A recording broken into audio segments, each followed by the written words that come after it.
गिबियावनो बयखौबो दिनैनि गोदान मोनसे भिडियोआव बरायग्रोनानै लाबाय। दिनै आं नोंथांमोननि सिगाङावहाय सेन्सासनि सेल्फ इनुमेरेशनखौ बोरै बानायनांगौ बिनि थाखाय स्टेप बाय स्टेप आं नोंथांमोननि थाखाय फोरोंलांनो थाखाय बे भिडियोखौ लानानै फैनाय जादों। बेनिखायनो भिडियोखौ स्किप खालामाजासिनो जोबजासिम नायलां।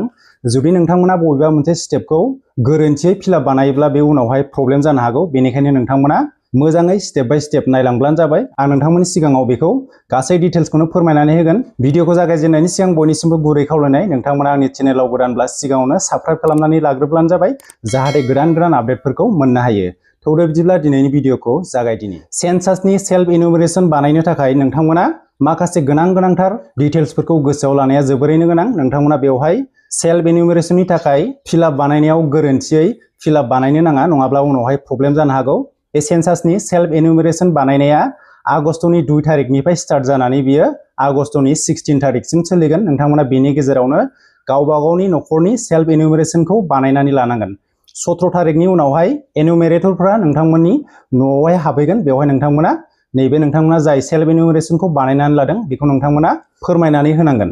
दा बेनिखायनो नोंथांमोननि सिगाङाव आङो स्टेप बाय स्टेप गासै डिटेल्सफोरखौनो फोरमायनानै होलांगोन। नोंथांमोना आंनि नैबे साइडआवहाय स्क्रिन रेकर्डखौ नायलांब्लानो जाबाय। दा नोंथांमोना गावबा गावनि सेल्फ इनुमेरेशनखौ खालामनानै लानो थाखाय मोनसे ब्राउजारनि गोनां जागोन। जेनेबा आं नोंथांमोननि सिगाङाव नैबेवहाय दायो क्रम ब्राउजारखौहाय अपेन खालामनानै लाबाय। नोंथांमोना जिखुनु मोनसे ब्राउजारखौ अपेन खालामनो हागोन। दा नोंथांमोना क्रम ब्राउजारखौ अपेन खालामखांनायनि उनाव नैबेवहाय मोनसे सार्च बार दंना, बेवहाय नोंथांमोना मा सार्च खालामनांगोन होननानै बुङोब्ला नैबेयाव दंना SE, नैबेयाव दङ, नैबेयाव नोंथांमोना नैबे गोजौआवनो आंना ओंखारबोखादों, आंना बेवहाय सार्च खालामखांखानाय नालाय बेवहाय दङ se.census.gov.in। नोंथांमोना नैबे फार्स्टनि लिंकआवनो थुनानै होनांगोन। आं नोंथांमोननि सिगाङाव बे लिंकखौ डेसक्रिपसनावबो होनानै होगोन। नोंथांमोना बेवहाय थुनानै डाइरेक्ट नैबे लिंकआवहाय सहैनो हागोन। दा नोंथांमोना बेवहाय थुनानै होदो। बेनि थाखाय नोंथांमोनावहाय नेटआ एसे मोजाङै नांगोन दै। नेट मोजां नङाब्ला नोंथांमोना बानायनायाव एसे प्रब्लेम जानो हागौ। बेनि थाखाय नेटनि एसे स्पिडनि गोनां जागोन आरो। दा आंना नैबेवहाय ओंखारबाय। दा बेवहाय फार्स्ट स्टेपआवनो मा ओंखारफैदों होननानै बुङोब्ला बेवहाय दङ नै, बेवहाय मा खालामनांगोन, गावबा गावनि स्टेट इउनियन टेरिटरि, जोंनाथ' स्टेट नालाय, स्टेटआ जोंना मा जागोन, बेवहाय आसाम जागोन। आसामाव सेलेक्ट खालामदो। आसामखौ सेलेक्ट खालामखांनायनि उनावहाय नैबेवहाय अके आव थुनानै होदो। स्टेट आसामा फैखाबाय। दा बेवहाय नोंथांमोना मा होनांगोन, नैबे सेकेन्ड नाम्बार अपसनाव होनांगोन नोंथांनि न'खरनि बिगुमा एबा न'खरनि गार्जेन, नोंथांनि न'खराव सोर गार्जेन बिनि नामखौहाय होनांगोन आरो। आंनिखौ फिलआप बानायनोसै। बेवहाय नोंथांमोना गावबा गावनि गार्जेननि नामखौहाय मोजाङै नायनानैहाय बेवहाय फिलआप बानायब्लानो जाबाय। बेवहाय दङ इमेल नाम्बार। इमेल नाम्बारा बेवहाय अपसनेलसो, बेवहाय होयोब्लाबो होआब्लाबो जेबो प्रब्लेम नङा। बेवहाय नोंथांमोना मात्र बेखौल' थाल लानांगोन, बेवहाय रेड कालारनि स्टार दङ, बे स्टार दानाय अपसनखौ नोंथांमोना फिलआप बानायथारनांगोन। दा बेवहाय मा होनदों, नैबेयाव थार्ड नाम्बार अपसनाव दङ मबाइल नाम्बार, बेवहाय मबाइल नाम्बारखौ होनांगोन। नोंथांमोननि सिगाङाव आं बेयाव मबाइल नाम्बार होनायनि सिगाङाव नोंथांमोननि सिगाङाव फोरमायनानै होग्रोनि, नोंथांमोना न'खरसेयाव मोनसे मबाइल फन नाम्बारखौल' इउज खालामनो हागोन। सोरनिबा मबाइल नाम्बार गैयाबा बेखौ इउज खालामनो मोननाय नङा आरो। बेयाव जेनेबा बेवहाय जा मबाइल नाम्बारखौ इउज खालामदों बेखौ नेक्स्ट टाइम बेलेगनि न'खराव इउज खालामनो नाङा। बेनिखायनो मोनसे मबाइल नाम्बारखौ मोनसे सेल्फ इनुमेरेशन बानायनायनि थाखायल' इउज खालामब्लानो जाबाय। दा बेवहाय मबाइल नाम्बारखौ इन्टार खालामब्लानो जाबाय।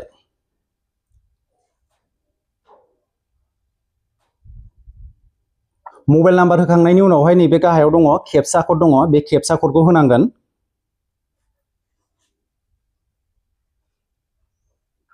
केपसा क'डखौ होखांनायनि उनावहाय बेवहाय दङ गेट अटिपि दङ, बेवहाय गेट अटिपि बेवहाय थुनानै होदो।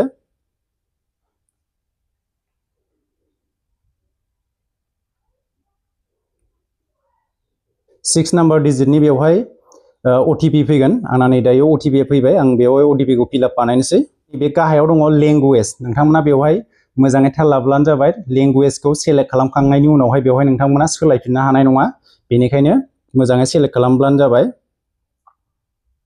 बेवहाय लेंगुवेजआ जों माखौ होनांगोन, जों बेवहाय इंलिसखौसो होनांगोन। जोंहा बेवहाय बर'नि अपसनानो गैखाया, बेनि थाखायनो जोङो इंलिसखौनो होनांगोन बेवहाय।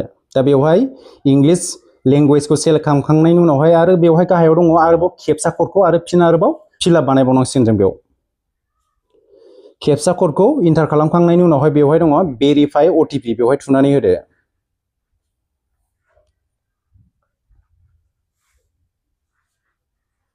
आंना बेवहाय जाबाय दायो आं बेवहाय अकेआव थुनानै होनोसै दा बेवहाय जोंना मा खालामनो आसामा सेलेक्ट खालामखानाय दङ बेवहाय नोंथांमोना गावबा गावनि डिस्ट्रिक्टखौ सेलेक्ट खालामनानै लादो आरो गावबा गावनि डिस्ट्रिक्टखौ मा डिस्ट्रिक्टआव थायो बेवहाय गावबा गावनि पिन क'डखौ सेलेक्ट खालामदो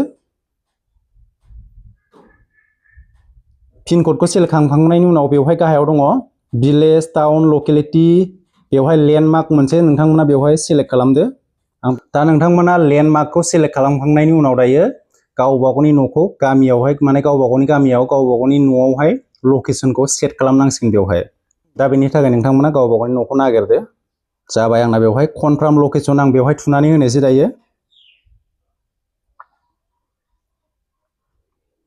कनफार्म लकेशन बेवहाय थुनानै होखांनायनि उनाव दायो नैबेयाव सेभ एन्ड नेक्स्ट बेवहाय थुनानै होदो दा बिनि उनाव बेवहाय नायफिननो हागोन स्टेट डिस्ट्रिक्ट बेखौ नायनो हागोन बेयाव नायनायनि उनावहाय दायो येस आव थुनानै होदो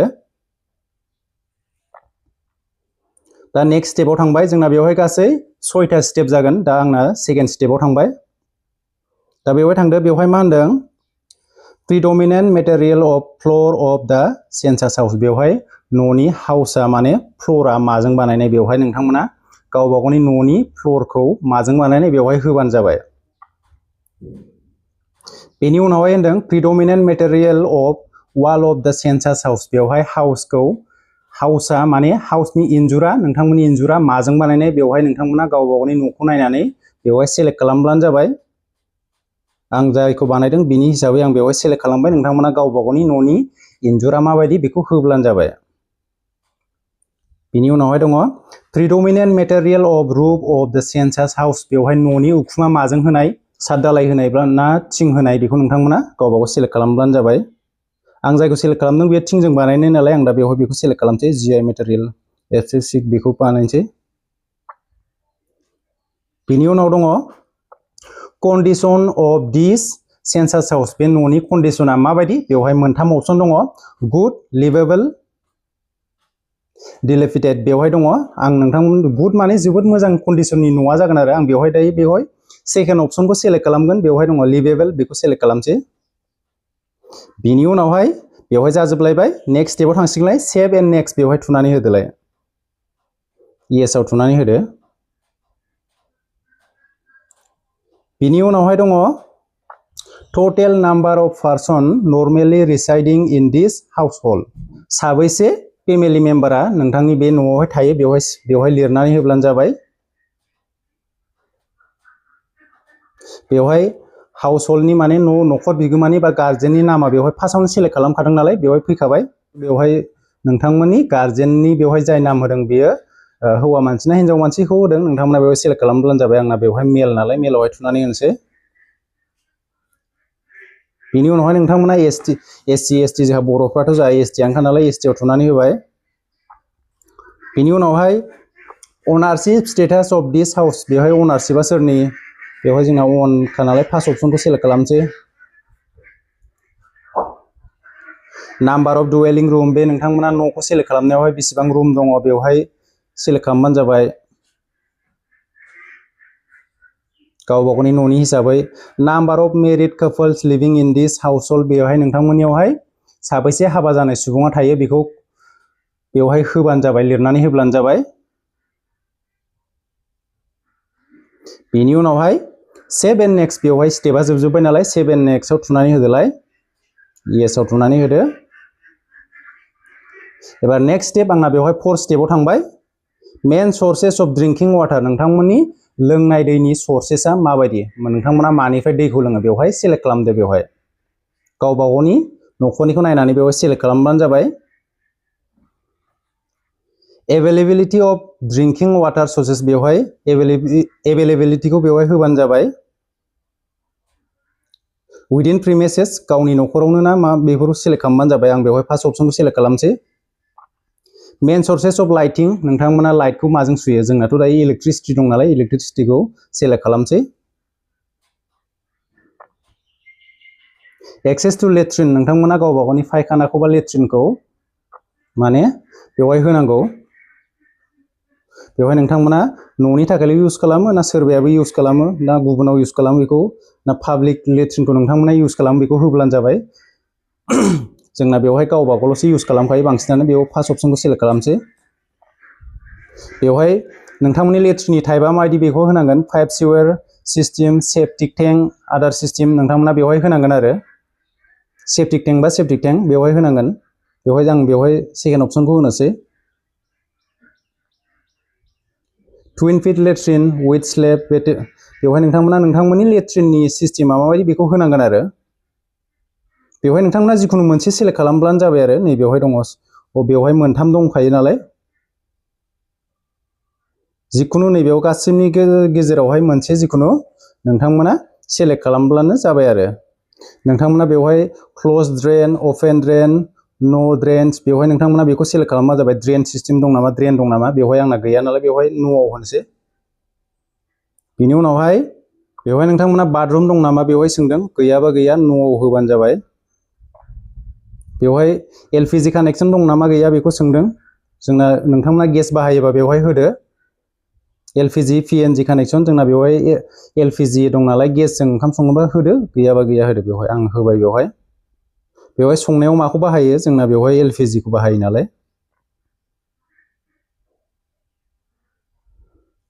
बे जालायबाय बेनि उनावहाय सेभ एन्ड नेक्स्ट गुबुन मोनसे स्टेपआव थांसिगोनलाय एबार बेयाव जाजोबखाबाय नालाय येसआव थुनानै होदो लास्ट फिफ्थ स्टेपआव थांबाय नोंथांमोनाव बेवहाय रेडिअ दं नामा बेखौ सोंदों गैयाबा गैया